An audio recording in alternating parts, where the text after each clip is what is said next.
I kept sharing the cat meme, like not the cat meme, it's the cat emoji. We're like, oh! That's my favorite emoji where I'm like, oh, person who wrote to me said that they worked on the set of It Ends With Us, okay? And that the villain in this entire story is not Blake Lively. It's not Justin Baldoni, but it is Ryan Reynolds. Ryan started the fire! Allegedly. Don't gag order or sue me, Ryan Reynolds, okay? I don't want to be involved in all the drama. I'm just telling my audience what I was told. He goes into Blake Lively's trailer and they have an argument. All of the production assistants overheard the argument, okay?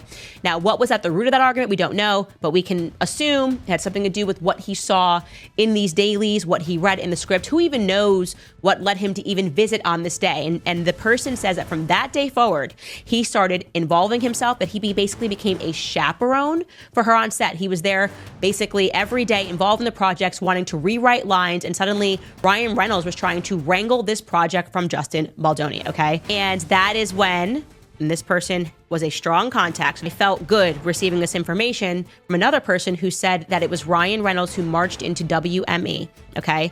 Which is Endeavor. It's also called Endeavor. It is the biggest talent agency in the world. Every celebrity is under there, from Taylor Swift to Justin Baldoni, and said, it's us or it's him. Like, you're gonna drop Justin Baldoni or you're gonna lose all of us. And I obviously that has a little bit of weight at Endeavor if you're friends with Taylor Swift. Ryan Reynolds, this is his thing. He's a Taylor Swift of the movie industry. When he gets upset with somebody, he puts them into a script.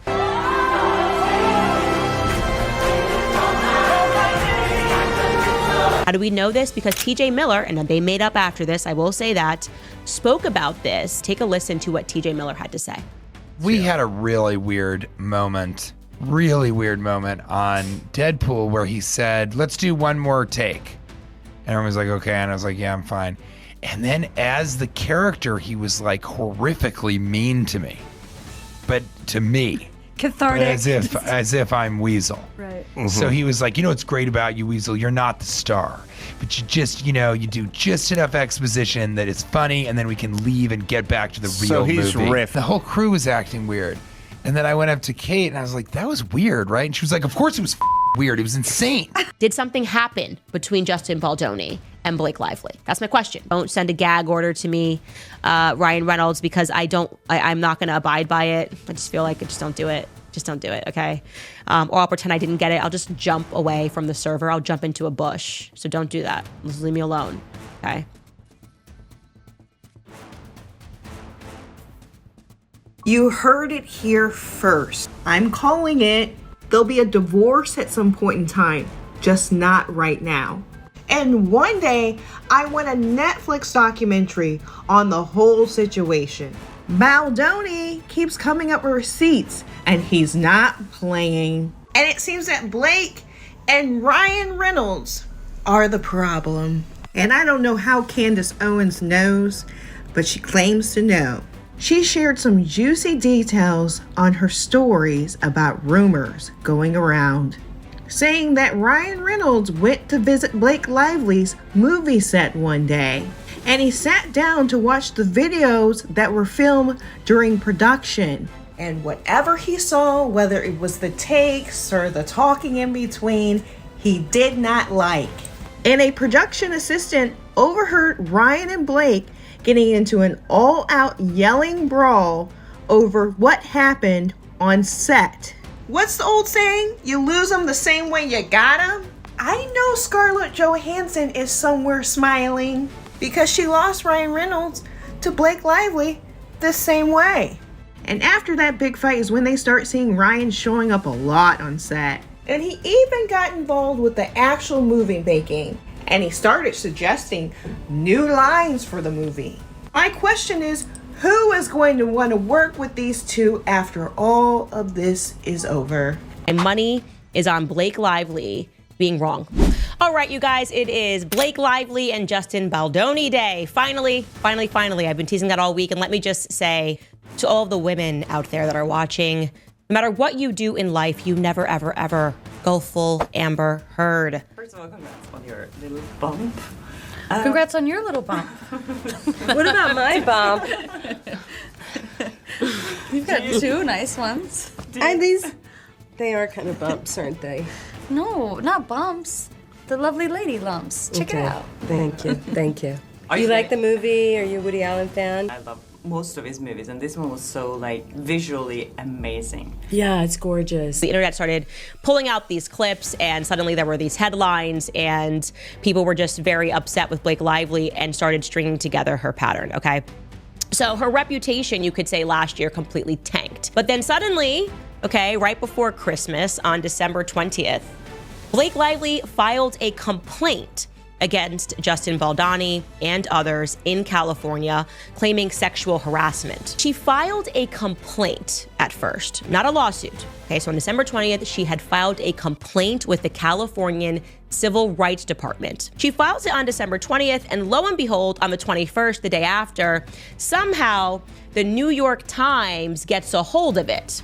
Okay, a private complaint should have remained private. Suddenly, New York Times gets a hold of it. But actually, quite remarkably, the internet for the first time had a bit of pause. And one of the things that they had a bit of pause about was, why did she not file a lawsuit? If this is all true, why did Blake Lively not file a lawsuit? And they started to ask the question, was this actually just a way to salvage her reputation? They were unsure. After the public then kept saying, why did you not file an actual lawsuit? This was a sinister PR move. Blake Lively then moved 11 days later to file a lawsuit. So now she has filed a lawsuit. His lawyer is already giving interviews explaining just how nasty her team has played this. The lawyer's name is Brian Friedman. He stopped by the Megyn Kelly show. In fact, what he wants is a successful movie. He wants to protect the movie, and all through the text messages, you'll see over and over and over again him saying, I don't want to hurt her. I want to protect her. Let's give her what she wants. Let's help her. That's what he's doing.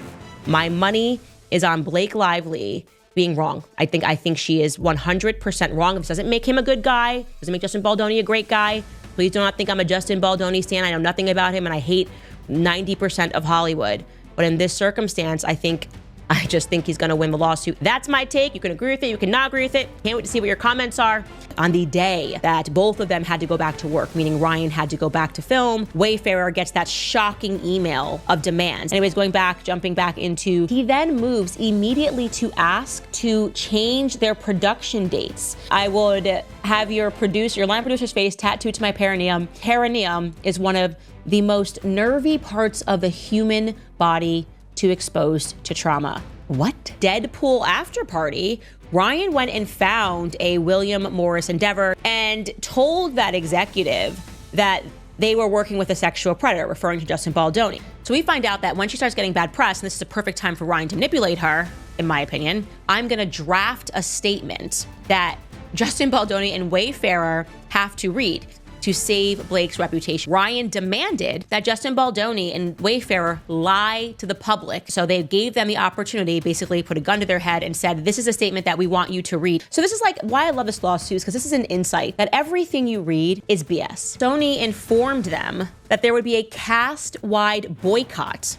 if James Heath or Justin Baldoni attended the premiere. I have just been amazed how the cast just knew that Justin was a good person but went along with this anyways. Like all of these people who, if you even aspire to be like a Hollywood actor and actress, you're dealing with someone who probably has some narcissistic tendencies. I'm not saying everyone, but the majority. This is why we have these stereotypes about Hollywood. Is Blake Lively out here playing Hollywood chess, plotting on Justin Baldoni's downfall? Or is she just caught up in a messy storm she might have helped stir up? Word on the street is, sis ain't exactly known for her range, so she had to lean on some strong-arming tactics, allegedly with an assist from Ryan Reynolds and even Taylor Swift. And now, Justin Baldoni. Phew, that man is drowning in a sea of accusations he probably didn't even see coming. The real question, just how deep did Blake dig to get her way? At first, everything was all good. It ends with Us was Justin Baldoni's baby, his passion project. He locked down the rights, developed the script, and was set to direct. Then Blake stepped in, and suddenly, the energy shifted. From whispers about script rewrites to creative clashes that had folks side-eyeing, tensions hit the ceiling real quick. Even the crew started feeling torn. Was this Justin's vision getting hijacked, or was Blake just out of her league trying to control the whole set? Now, Hollywood beef ain't nothing new. Creative differences happen all the time. But then the street started talking. Was Blake pulling power moves because she was worried she couldn't deliver if Justin's original vision stayed intact? The more she pushed, the more insiders started rallying behind Justin. They saw him as the real creative force, suffocating under an actress who, let's be real, might have been punching above her weight class. But why was everyone switching sides so fast? Was somebody moving pieces behind the scenes to help Blake win this one? Then, boom, the story took a left turn into blackmail territory. A low-key Reddit post dropped months before the lawsuits claimed Blake was out here threatening to accuse Justin of misconduct unless Sony gave her final cut privileges. And even though Sony gave in, guess what? The New York Times still ran a hit piece on Justin. So either Blake went back on her word, or somebody even bigger was pulling these strings. From there, the plot thickened. An actress with Hollywood clout moving like she'd risk careers to get her way. Justin's fans watched in horror as the narrative flipped overnight. Suddenly, he was the villain, and Blake, oh, she was out here playing the damsel in distress. But if you ask Team Justin, it was all a calculated move to strip him of creative control, erase his role in the project, and manipulate the entire industry's perception. And with receipts dropping every day, phew, this ain't looking like no conspiracy theory. It's looking like a cold, calculated power grab by a starlet whose acting skills stay in question. And then, enter Taylor Swift, Miss PR Queen herself. Now, at first, it looked like she was just on set to support her bestie Blake and Ryan. But word is, she didn't just visit, she hijacked a major production meeting. Justin later hinted that he felt trapped, forced to accept rewrites Blake pushed, with Taylor's massive influence silently backing it all up. But when the lawsuit drama hit the fan, whispers started that Taylor was trying to backpedal, low-key planting stories to distance herself from the mess. Even wilder, some sources claim Taylor even had a hand in kicking out the film's original composer just because she wasn't feeling them. A flex, a favor for Blake. Either way, it's giving power play, and it begs the question, did Taylor's team help craft that New York Times hit piece to tilt the scales against Justin? Cause if you're looking at it from Justin's perspective, every change in this production somehow worked in Blake's favor. But wait, it gets messier. Ryan Reynolds, aka Twitter's favorite comedian, suddenly had his sights set on Justin. And the rumors? Chilly. They were saying Blake and Justin got too close. Now, Team Justin swears up and down that nothing sketchy happened, but Ryan's alleged rage might have been the gasoline that set this whole thing ablaze. And let's not forget, Ryan has a history of using his humor to hit below the belt. TJ Miller once called him out for taking jokes too far, so if Ryan had beef with Justin, best believe he wasn't about to let it slide. What if his jokes weren't just jokes, but a carefully calculated way to ice Justin out? Either way, tensions got ugly, and before you knew it, the work environment was toxic, and Justin was looking like the fall guy. Then came the knockout punch, the New York Times expose, and suddenly, that Reddit post about Blake's alleged blackmail didn't seem so far-fetched anymore. Because let's be real, as famous as Blake is, could she alone really pull off a smear campaign at the New York Times? That's where Candace Owens jumped in, throwing shade straight at Taylor Swift, who's got deep press connections. The theory? That Taylor, Blake, and Ryan were all moving in sync, playing PR chess while Justin was getting backed into a corner. For Justin, it was a nightmare. The media flipped the script, dragging his name through the mud. But as more behind-the-scenes tea spilled, a different story emerged. Maybe Justin wasn't the villain, maybe he was the pawn. And suddenly, all eyes were on Blake. She had all the power moves, all the press in her pocket, and two of the biggest celebs in the game backing her up. Justin, he was just out here trying to make his own movie. But the internet, don't forget, that Reddit post from way back basically predicted the whole scandal. Blake allegedly forcing Sony's hand, getting final say over edits, and then still letting Justin get cooked in the press. So, was she just that reckless, or was this a long game to push him completely out? Either way, the dots are connecting, and Blake ain't looking so innocent anymore. At the end of the day, Hollywood loves drama, but blackmail and career sabotage, that's next level. If Blake did use false claims to strong-arm Sony, that's not just messy, that's straight up illegal. And fans want answers. Some even say Taylor's role in the PR manipulation needs a closer look. Cause whether it's criminal or not, it's shady as hell. And the more receipts that leak, the more this whole situation starts smelling real foul. Point blank, Blake Lively ain't never been hailed as a great actress, and this scandal might expose her insecurities more than anything. She came onto It Ends With Us, a project Justin put his heart into, and quickly flipped a script to her advantage. That's Hollywood politics, sure, but allegedly threatening your own director, strong-arming Sony, and pulling in two of the most powerful celebs to back your play, that's a whole different level of cutthroat. Ryan's rumored jealousy, Taylor's media chess, and Blake's alleged power grab, it all left Justin defenseless. But now, people are waking up. The tide is turning, and Justin might finally be getting the support he deserves. Cause this ain't just a case of Hollywood backstabbing, it's a full-on power move by a star who maybe ain't all that talented, but knows how to play the game. And with fresh tea spilling daily, we ain't seen the last of this. Hit that like, tap subscribe, and ring hitting that notification bell, cause trust, we got more to uncover. Stay locked in and we'll catch y'all on the next one. Peace.